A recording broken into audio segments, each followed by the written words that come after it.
Welcome everybody to a Cujo Sound and Spacer's Choice presentation of Game Audio Talk. This is where I play through a game and discuss its audio design.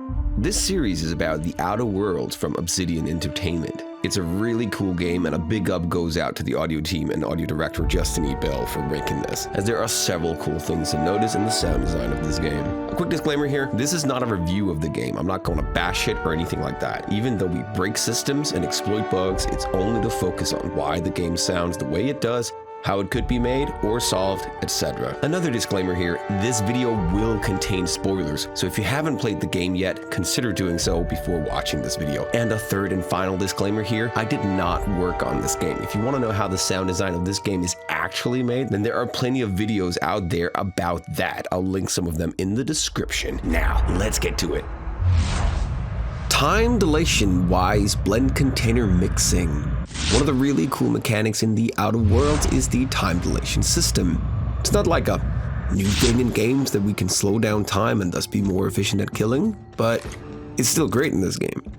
In The Outer Worlds, we activate it and the whole world becomes sort of rather psychedelic for a moment. Purple all over. My former art director at CCP Games would have hated this, but that's not what we're here to talk about.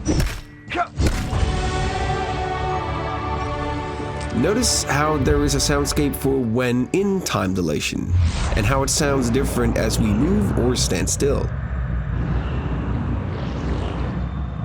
Notice also the high-pitched sound in the background, which tells you how close you are to having used all your TD power, but also that it's more audible the more you're using it per second. This can be done in several ways, as always. But the easiest way would probably be to have a blend container that plays when we enter time dilation and starts the looping blend container with an assigned RTPC to the speed of our character, simply playing one loop as we stand still and one when we move. Or, last but not least, it could also not be a blend container, but simply just two sounds playing normally controlled by a parameter RTPC of the speed of our character. But I think the blend container would make it a little easier to do though. That's just my 50 cents really. In order to do this, let's create a blend container in Wise, and I have niftily stolen the sounds from the game to make this a better example.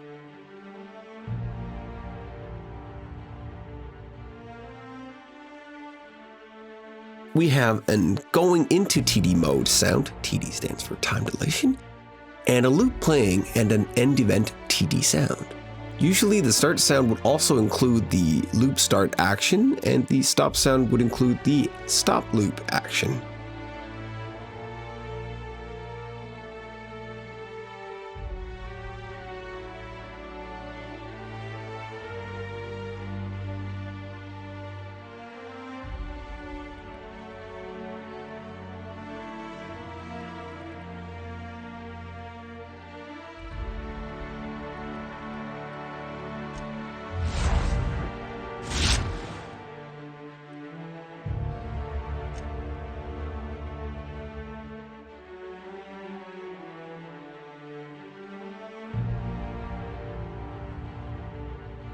Let's add a parameter called speed of character. Let's just keep it between 0 and 1, so this is basically a Boolean value which just tells us if we are moving or not.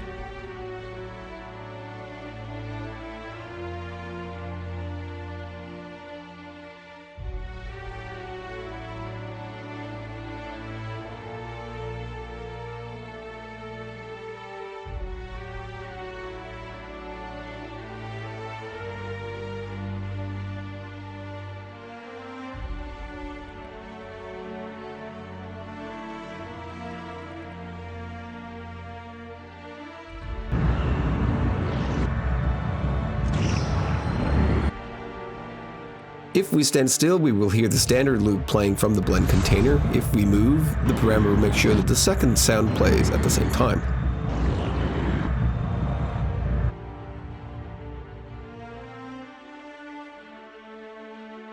Once we exit time dilation, or TD mode, the end sound will play and thus also ending the loop.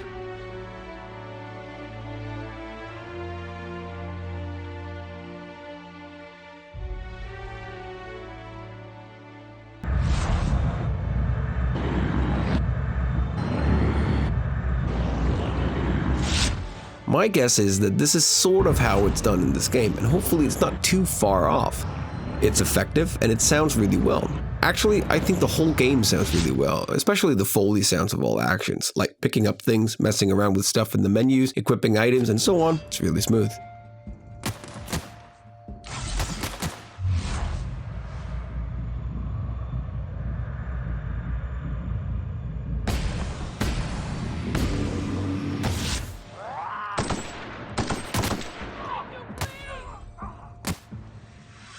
Anyway, Time Dilation, TD mode, in blend containers in the Outer Worlds. There you have it. Thank you for watching this episode of Cujo Sound's Game Audio Talk about the Outer Worlds. I really hope you enjoyed it and perhaps learned something from it. If you are new to Cujo Sound and this channel, why not hit the like and subscribe button to be kept updated about how the sound design in video games are made. I post content for both beginners and experienced veterans. If you really like this channel and want to see more, why not head over to patreon.com/Cujo Sound, where you for as little as $1 a month can help me sustain this channel and the time I take off to create all this content. I would really appreciate it. Once again, thank you for watching, and I hope to see you again in another video. This is Bjørn Jacobsen and Cujo Sound, signing out.